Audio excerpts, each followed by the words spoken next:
आचार्य देवव्रत एक भारतीय राजनेता और शिक्षाविद हैं। वो समाज में नई राह दिखाने में जुटे हैं। आज उन्होंने ईसीए ग्लोबल के कार्यक्रम में शिरकत की। इस दौरान एक किताब का विमोचन किया और किताब के साथ मानव परंपरा पर प्रकाश डाला।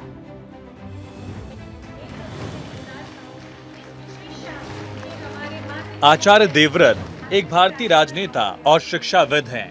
वो समाज में नई राह दिखाने में जुटे हैं। उन्होंने ईसीए ग्लोबल के कार्यक्रम में शिरकत की।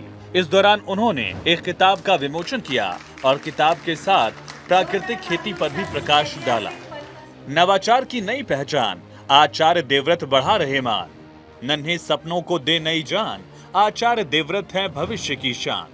हर दिल में जगाए अरमान, आचार्य देवव्रत बदले जहान। संकल्प, सेवा और सम्मान, आचार्य देवव्रत का यही अभियान। गुजरात के राज्यपाल आचार्य देवव्रत ऐसी शख्सियत हैं जो युवाओं को पंख लगाने के लिए जाने जाते हैं। युवाओं की जिंदगी में चार चांद लग जाएं, इसके लिए हर कोशिश करते हैं।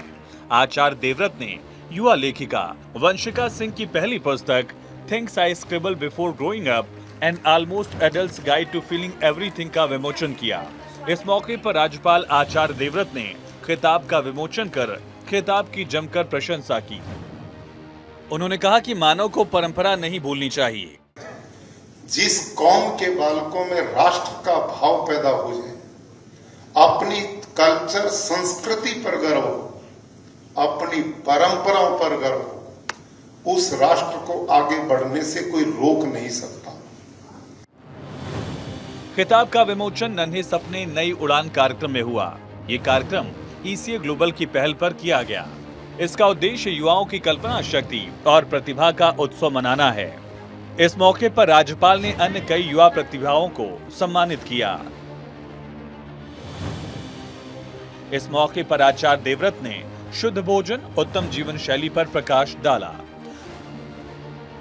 आप घर में जो भोजन बनाती हैं, ईमानदारी से बताओ, आज आपने बना के रख दिया, तीसरे दिन उसको खा सकते हो क्या? बोलो, नहीं खा सकते। अरे आपने अपने हाथ से बनाया, साफ सुथरा बनाया, तीसरे दिन खाने लायक नहीं, और उनका बनाया हुआ पिज्जा 6 महीने वाला भी ठीक ठाक आपके, उनका 6 महीने का बना हुआ बिल्कुल बढ़िया ताजा है। आप 3 दिन जो अपने हाथ से बना वो बासा है, वो खराब हो गया, वाकई खराब हो गया। लेकिन वो खराब क्यों नहीं?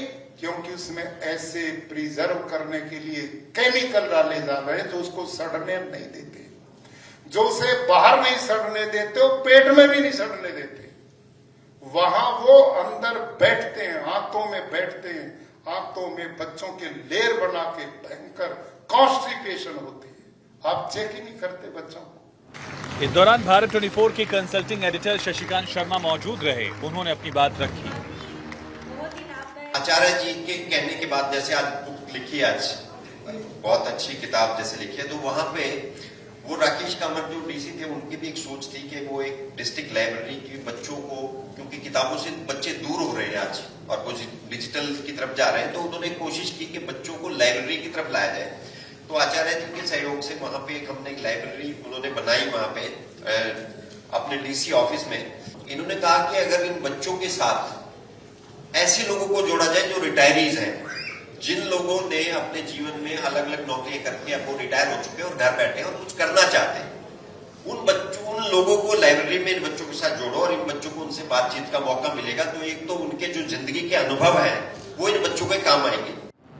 आचार्य देवव्रत प्राकृतिक खेती के प्रबल समर्थक हैं। इसे बढ़ावा देने के लिए कई पहल कर चुके हैं। उन्होंने अपने कार्यकाल में सादगी और जन सेवा पर जोर दिया। वो सामाजिक सुधार, स्वच्छता अभियान और सांस्कृतिक मूल्यों को बढ़ावा देने के लिए सक्रिय रहे हैं और अब नन्हे सपनों में नए अरमान जगाने में लगे हैं। Bureau report, Bharat 24।